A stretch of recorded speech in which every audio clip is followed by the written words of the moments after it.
Hello friends, welcome to BSKSR classes YouTube channel.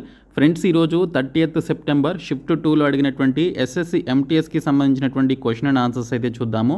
ఇది analysis video కాదండి. Analysis video అంటే మీరు నెక్స్ట్ ఎటువంటి టాపిక్స్ చదవాలి, ఏ టాపిక్స్ పైన ఫోకస్ చేయాలనేటువంటి చెప్పేటువంటి దాన్ని అనాలిసిస్ వీడియో అంటారు. బట్ ఇది చూసుకున్నట్లయితే మీకు వీటికి సంబంధించి ఇంపార్టెంట్ క్వశ్చన్స్గా మీరు చెప్పుకోవచ్చు. కాబట్టి చివరి వరకు చూడండి. వీడియో చూసినటువంటి వారు ఈ వీడియోకి ఒక 1000 లైక్స్ అయితే చేయండి. మీకోసం చాలా ఇన్ఫర్మేషన్ గ్యాదర్ చేసి వీడియోస్ అయితే అందిస్తున్నాము. సపోర్ట్ చేయండి.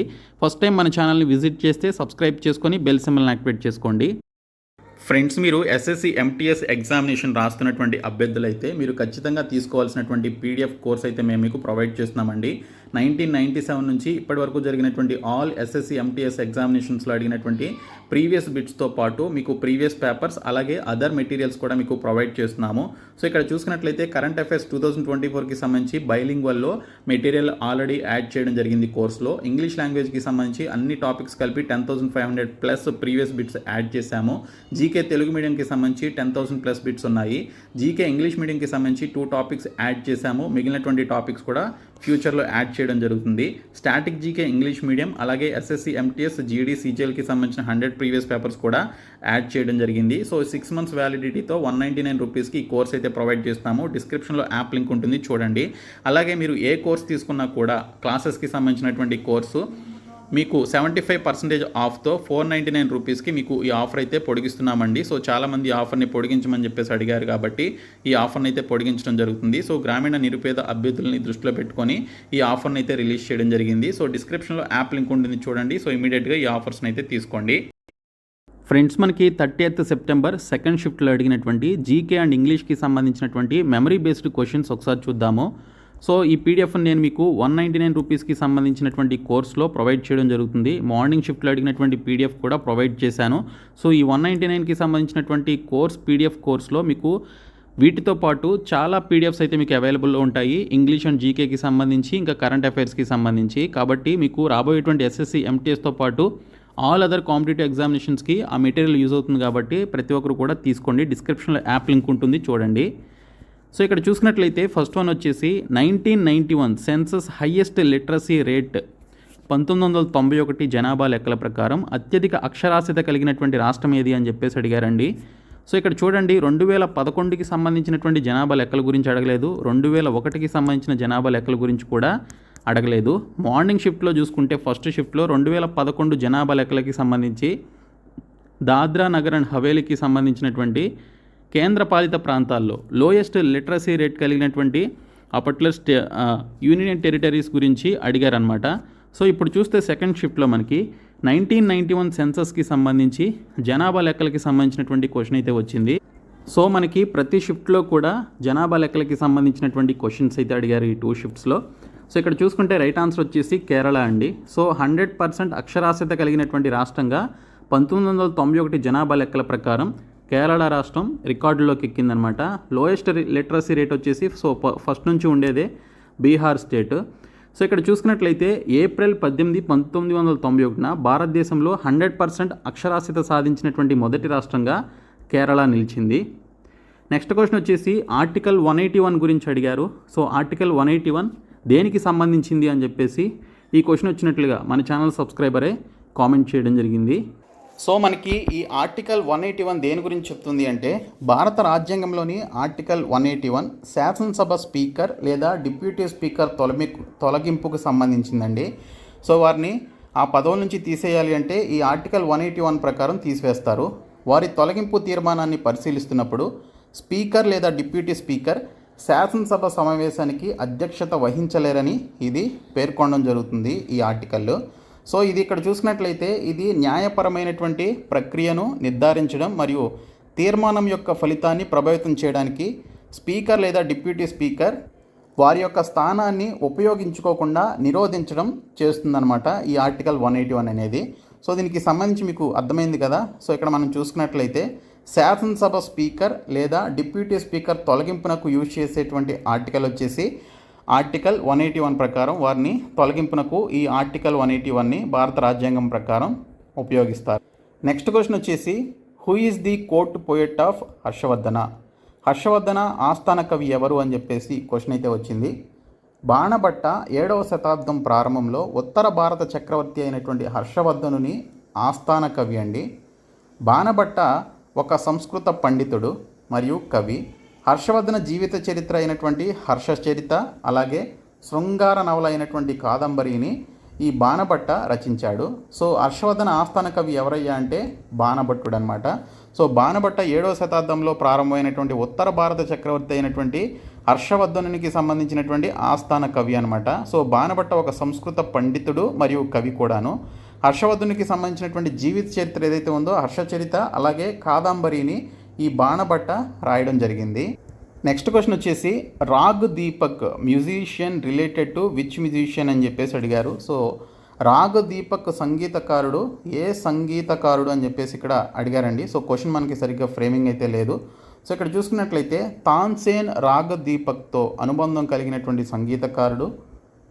ఈ రాగ్ గాయకుడికి బూడిద చేసే వేడిని ఇస్తుందని చెప్పబడింది.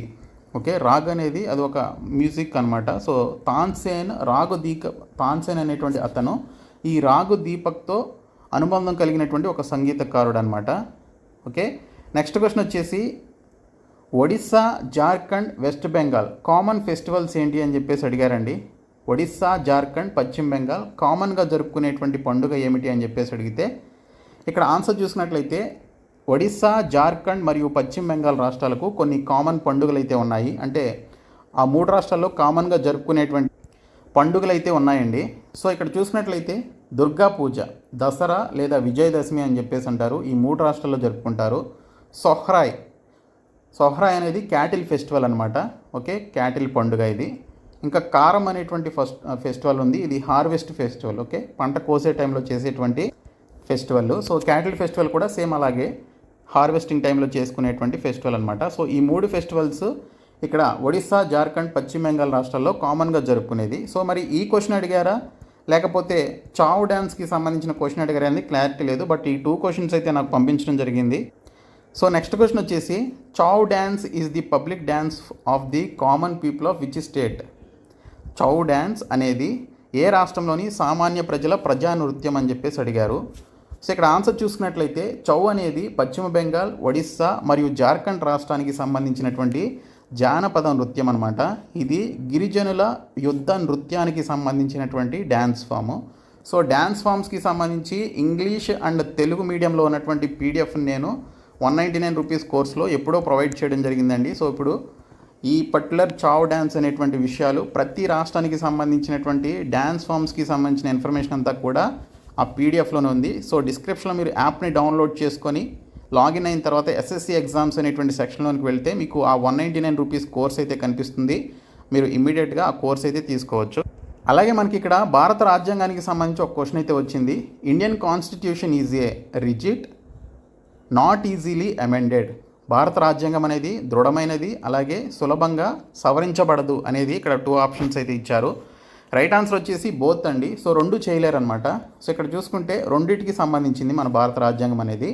సో భారత రాజ్యాంగం అనేది దృఢమైనది మరియు సరళమైనది. ఎందుకంటే ఇది ఒక ప్రత్యేక సవరణ ప్రక్రియను కలిగి ఉంది. అది సులభం లేదా కష్టం కాదు. ఓకే, సో ఇక్కడ చూసుకున్నట్లయితే భారత రాజ్యాంగాన్ని సవరించడం కూడా అంత సులభం కాదనమాట. సో అది చాలా దృఢమైనది అలాగే సులభంగా సవరించబడదు. So both options right answers అనమాట. తర్వాత ribosomes are produced in a nucleus or cytoplasm అని చెప్పేసి అడిగారంట. సో రైబోజోములు ఎందులో ఉత్పత్తి అవుతాయి అని చెప్పేసి అడిగారు. సో న్యూక్లియస్, ప్లాజం అని చెప్పేసి అడిగారు.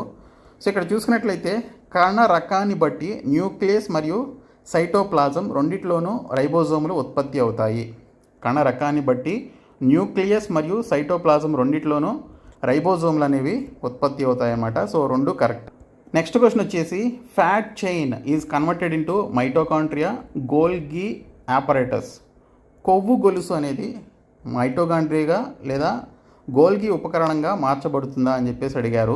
సో దీనికి సంబంధించి ఎక్స్ప్లెనేషన్ చూస్తే కొవ్వు గొలుసులు లేదా కొవ్వు ఆమ్లాలు మైటోకాండ్రియాలో ఎసిటైల్ CoAగా మార్చబడతాయండి.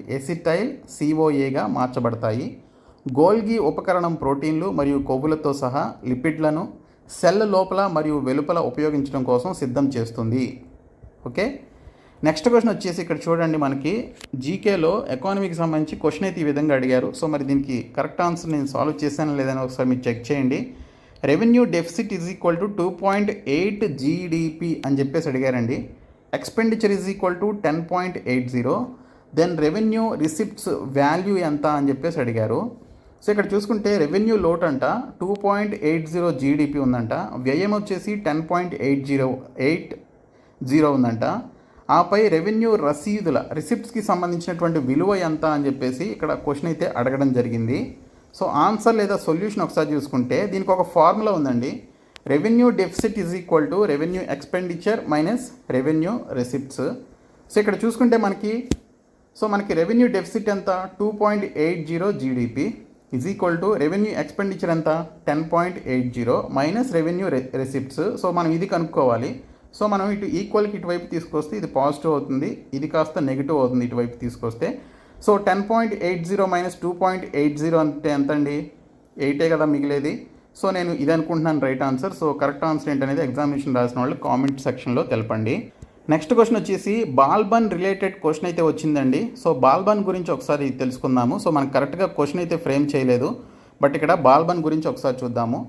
సో గియాసుద్దీన్ బాల్బన్ అనేటువంటి అతను 1216-1287 మధ్య ఢిల్లీ యొక్క 9వ సుల్తాన్ మరియు మమ్లుక్ రాజవంశానికి సంబంధించినటువంటి సభ్యుడు అనమాట బాల్బన్ అనేటువంటి అతను. ఓకే, ఇయర్స్ కూడా గుర్తుపెట్టుకోండి, గియాసుద్దీన్ బాల్బన్ అని చెప్పేసి అంటారు.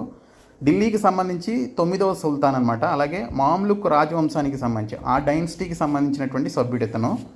సో ఇక్కడ చూసుకుంటే అతని యొక్క మూలం ఆరిజిన్ అసలు అతను ఎక్కడి నుంచి వచ్చాడు అనేది చూసుకుంటే బాల్బన్ మధ్య ఆసియాలో ఇల్బారీ టర్క్ తెగలో జన్మించాడు.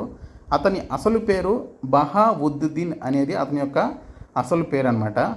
ఎప్పుడు బందీఖానా అయ్యాడు, ఎప్పుడు క్యాప్టివిటీకి గురయ్యాడు అంటే యువకుడిగా బాల్బన్ మంగోలులచే బంధించబడ్డాడు మరియు ఇల్తుత్మిష్ కొనుగోలు చేసే ముందు చాలామందికి విక్రయించబడ్డాడు అనమాట. సో ఇది బాల్బన్కి సంబంధించినటువంటి చరిత్ర. నెక్స్ట్ క్వశ్చన్ వచ్చేసి మీలో చాలామందికి తెలిసే ఉంటుంది, wings of fire is the autobiography of. Wings of fire ఆత్మకథ ఎవరికి సంబంధించింది అని చెప్పేసి అడిగారు.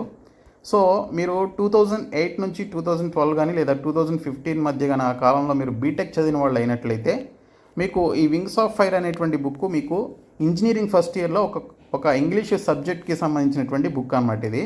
సో నేను ఇంజనీరింగ్ చదివినప్పుడు ఈ వింగ్స్ ఆఫ్ ఫైర్ అనేది మాకు ఒక ఇంగ్లీష్ లాంగ్వేజ్కి సంబంధించి ఫస్ట్ ఇయర్లో ఉంటుంది కదా ఇంగ్లీష్ లాంగ్వేజ్. సో ఆ లాంగ్వేజ్కి సంబంధించినటువంటి బుక్ ఇది. సో సబ్జెక్ట్ అనమాట. సో ఇది చదవాలి మేము. సో వింగ్స్ ఆఫ్ ఫైర్ అనేది ఏపీజే అబ్దుల్ కలాం గారికి సంబంధించినటువంటి ఆటోబయోగ్రఫీ బుక్. సో ఆయన రాసినటువంటి బుక్ ఇది. సో అందులోనే ఆయన చెప్తారనమాట, failures are the stepping stones to success అని చెప్పేసి ఒక స్టేట్మెంట్ ఇస్తారు ఆయన అగ్ని మిసైల్స్ ఫెయిల్ అయినప్పుడు. సో ఇక్కడ చూసుకున్నట్లయితే వింగ్స్ ఆఫ్ ఫైర్ అనేది ఆటోబయోగ్రఫీ ఎవరిది అంటే శ్రీ డాక్టర్ ఏపీజే అబ్దుల్ కలాం గారిదండి. సో ఇక్కడ చూసుకుంటే అబ్దుల్ కలాం భారత మాజీ ఉపరాష్ట్రపతి. ఈ పుస్తకాన్ని డాక్టర్ కలాం మరియు అరుణ్ తివారీ కలిసి రచించారనమాట. సో ఈయన భారతదేశానికి 11వ రాష్ట్రపతిగా కావడానికి 5 సంవత్సరాల ముందు 1997లో ఆయన భారతరత్న కూడా అందుకోవడం జరిగింది. సో ఇక్కడ మీరు 3 క్వశ్చన్లు చూడొచ్చు. వింగ్స్ ఆఫ్ ఫైర్ ఎవరు రాశారు అంటే ఏపీజే అబ్దుల్ కలాం గారు, అలాగే అరుణ్ తివారీ అనేటువంటి ఆయన కూడా కలిసి, వీరిద్దరూ కలిసి రాసినటువంటి బుక్ ఇది. బట్ అది ఆటోబయోగ్రఫీ ఆఫ్ కలాం గారిది అనమాట. సో ఆయన యొక్క ఆత్మకథ. అలాగే ఆయన భారతదేశానికి 11వ రాష్ట్రపతిగా ఎన్నిక కావడం జరిగింది. అలాగే ఆయనకి భారతరత్న ఎప్పుడు వచ్చింది అంటే 1997లో ఆయనకి భారతరత్న అయితే రావడం జరిగిందండి. నెక్స్ట్ క్వశ్చన్ వచ్చేసి India own gold medal in which Olympics అని చెప్పేసి అడిగారు. అసలు ఇండియాకి మొదటి మెడల్ ఎప్పుడు వచ్చింది అనేది క్వశ్చనా, లేకపోతే గోల్డ్ మెడల్ ఎప్పుడు వచ్చింది అనేది క్వశ్చన్ అనేది ఇక్కడ క్లియర్గా తెలియదు. సో ఇక్కడ చూసుకుంటే మనకి ఒకవేళ ఇండియాకి మొదటి గోల్డ్ మెడల్ ఎప్పుడు వచ్చింది అనేది మనం క్వశ్చన్గా భావిస్తే, సో భారత్ ఏ ఒలింపిక్స్లో బంగారు పథకం సాధించింది అనేది క్వశ్చన్ అనుకుంటే, బట్ వీటి రిలేటెడ్ క్వశ్చన్ అయితే ఒకటి వచ్చింది. సో ఇక్కడ చూసుకుంటే 1948 సంవత్సరంలో స్వతంత్ర భారతదేశం 1948 లండన్ ఒలింపిక్స్లో బ్రిటన్ను ఓడించడం ద్వారా తన మొదటి ఒలింపిక్ బంగారు పథకాన్ని గెలుచుకుంది. ఓకే, సో స్వతంత్రం వచ్చిన తర్వాత 1948లో లండన్ ఒలింపిక్స్లో బ్రిటన్ను ఓడించడం ద్వారా భారతదేశానికి మొదటి గోల్డ్ మెడల్ అయితే రావడం జరిగింది. అదే బిఫోర్ ఫ్రీడమ్ అనేది చూసుకుంటే ఫీల్డ్ హాకీలో భారత్ తొలి పథకం సాధించిందనమాట. భారతదేశం బ్రిటిష్ ఇండియాలో భాగమైనప్పుడు హాకీలో 1928 ఆమ్స్టర్డామ్ ఒలింపిక్స్లో భారతదేశం మొట్టమొదటి ఒలింపిక్ పథకాన్ని సాధించడం జరిగింది. ఓకే, సో బిఫోర్ ఫ్రీడమ్ వచ్చేసి 1928లో, ఆఫ్టర్ ఫ్రీడమ్ అయితేనేమో 1948లో మనకి ఫస్ట్ టైం గోల్డ్ మెడల్ అయితే రావడం జరిగింది. ఓకే, సో ఇది మనకి ఎక్స్ప్లెనేషను. నెక్స్ట్ క్వశ్చన్ వచ్చేసి ఇక్కడ మనం చూసుకున్నట్లయితే ఇండస్ వ్యాలీ సివిలైజేషన్ సైట్స్, సింధులోయ నాగరికత ప్రదేశాలు ఏమిటి అని చెప్పేసి అడిగారంట. సో ఇక్కడ చూసుకున్నట్లయితే మనకి చాలా ఉన్నాయి సింధులోయలో. రాకీ గర్హి జన్యు పరీక్షతో ఇది మొదటి ప్రదేశంగా నిలిచింది. తర్వాత మొహంజదారో, హరప్ప, ఫర్మానా, కాలిబంగన్, లోతల్, ధోలవీరా, మెహర్గర్, బానావాలి అనేటువంటి ప్రదేశాలు సింధు నాగరికతకి సంబంధించినటువంటి ఇండస్ వ్యాలీ సివిలైజేషన్, ఐవీసీ అని చెప్పేసి అంటాం కదా షార్ట్కట్లో, ఇండస్ వ్యాలీ సివిలైజేషన్ ఐవీసీకి సంబంధించినటువంటి సైట్స్ ఇవి. అలాగే దీనితో పాటు అలింగీర్పూర్, అలాగే చన్హుదారో, ఇవి కూడా ఇండస్ వ్యాలీ సివిలైజేషన్లో ముఖ్యమైనటువంటి ప్రదేశాలు. నెక్స్ట్ క్వశ్చన్ వచ్చేసి లాహోర్ సెషన్ ఇయర్ ఎప్పుడు జరిగింది అని చెప్పేసి అడిగారంట. సో లాహోర్ సెషన్ ఎప్పుడు జరిగింది అంటే 1929లో జరిగింది. దీనికి అధ్యక్షత వహించింది ఎవరు అంటే జవహర్లాల్ నెహ్రూ గారు. ఓకే, పూర్ణ స్వరాజ్ అనేటువంటి నినాదం తీసుకొచ్చింది కూడా ఆ 1929 సంవత్సరంలోనే. Next question, nitrogen trichloride formula ఏమిటి అని చెప్పేసి అడిగారు. ఓకే, మార్నింగ్ ఏమో సోడియం బైకార్బోనేట్ గురించి అడగడం జరిగింది. NaHCO3 సంథింగ్ మనకి క్వశ్చన్కి సంబంధించిన ఆన్సర్ అనమాట. సో ఇప్పుడేమో నైట్రోజన్ ట్రైక్లోరైడ్ ఫార్ములా ఏంటి అని చెప్పేసి అడిగారు. NCl3 అనేది రైట్ ఆన్సర్. ఓకే, ఇవి జీకేకి సంబంధించినటువంటి మెమరీ బేస్డ్ క్వశ్చన్స్. నెక్స్ట్ మనకి ఇంగ్లీష్ లాంగ్వేజ్కి చూసుకుంటే స్పెల్లింగ్ ఎర్రర్స్కి సంబంధించి అపియర్ కమ్యూనిటీకి సంబంధించిన స్పెల్లింగ్స్ ఏంటని చెప్పేసి అడిగారంట. లేదా ఇందులో రాంగ్లీ స్పెల్ట్ వర్డ్స్ ఏంటని చెప్పేసి, లేదా కరెక్ట్లీ స్పెల్ట్ వర్డ్స్ ఏంటని చెప్పేసి అడిగి ఉండొచ్చు. సో ఈ రెండు అయితే వచ్చాయి. తర్వాత బేసిక్ క్లోజ్ టెస్ట్ అయితే అడిగారండి. ఓకే, మనం క్లోజ్ టెస్ట్కి సంబంధించి 600+ క్లోజ్ టెస్ట్లకి సంబంధించి ప్రాక్టీస్ చేయడానికి PDF అయితే 199 రూపీస్కి సంబంధించినటువంటి ఆ మెటీరియల్లో ప్రొవైడ్ చేస్తున్నాము కోర్స్లో. సో డిస్క్రిప్షన్లో యాప్ ఉంటుంది. ఆ యాప్ లింక్ని డౌన్లోడ్ చేసుకొని మీరు ఇమీడియట్గా కోర్స్ తీసుకుంటే మీకు క్లోజ్ టెస్ట్లు అన్నీ వస్తాయి. అన్ని ఎగ్జామ్స్కి మీరు ప్రాక్టీస్ చేసుకోవచ్చు. తర్వాత idiom of a white feather అని చెప్పేసి అడిగారు. అంటే to behave in a cowardly manner అని చెప్పేసి అంటారు. కోవర్డ్ అంటే ఏంటి? పిరికివాడు అని చెప్పేసి అర్థం. ఓకే, సో ఏ వైట్ ఫీదర్ అనేది ఒక క్వశ్చన్గా వచ్చింది ఈడియంకి సంబంధించి. మనం ఇచ్చినటువంటి idioms and phrases more than 1300 1200 ఉన్నాయండి. సో అందులో ఈ క్వశ్చన్ అయితే ఉంది. ఓకే, రిపీటెడ్గా మనం ఇచ్చినటువంటి మెటీరియల్ నుంచే వస్తున్నాయి ఇంగ్లీష్ లాంగ్వేజ్కి సంబంధించి. తర్వాత యాంటానిమ్ ఆఫ్ ఎక్స్పాండ్ గురించి అడిగారు. ఎక్స్పాండ్ అంటే సాగదీయడం లేదా ఎన్లార్జ్ చేయడం కదా. సో దానికి మనం ఆపోజిట్ వర్డ్ కనుక్కోవాలి. ష్రింక్ అంటేనేమో ముడతలు పడేలాగా చేయడం, కాంట్రాక్ట్ అంటేనేమో అంతే, కాంట్రాక్ట్ అని చెప్పేసి ఉంటాం కదా అది. తర్వాత కండెన్స్ అన్నా కూడా అంతే, తగ్గించడం. స్కేల్ డౌన్ అన్నా కూడా అదే మీనింగు, కొంచెం దాని యొక్క స్కేల్ అనేది తగ్గించడం అనమాట. సో ఇక్కడ మనకి ఈ యాంటానిమ్కి సంబంధించి ఆన్సర్స్ ఈ విధంగా అయితే ఉన్నాయి. సో ఇందులో మీరు దీని రిలేటెడ్ మనకి ఏమైనా ఆప్షన్లో ఉంటే అది పెట్టుకోవచ్చు. ఇంకా ఫ్రేజల్ వర్బ్స్ నుంచి మనకి 3 క్వశ్చన్స్ అయితే రావడం జరిగింది. సో ఇవి మనకి ఈరోజు వచ్చినటువంటి ఇంగ్లీష్ అండ్ జీకేకి సంబంధించి మెమరీ బేస్డ్ క్వశ్చన్స్. సో మీరు 199 కోర్స్ తీసుకోండి, మీకు చాలా హెల్ప్ఫుల్ అవుతుంది. ఓకే, సో ఈ PDF కూడా నేను మీకు 199 కోర్సులో ప్రొవైడ్ చేస్తాను. మీకు ప్రతి షిఫ్ట్కి సంబంధించినటువంటి PDFs ఆ కోర్సులో యాడ్ చేయడం జరుగుతుంది. కాబట్టి ప్రతి ఒక్కరు కూడా తీసుకోండి. సో వీడియో మీ ఫ్రెండ్స్కి షేర్ చేయండి, మన ఛానల్ సబ్స్క్రైబ్ చేయండి. Thank you so much guys.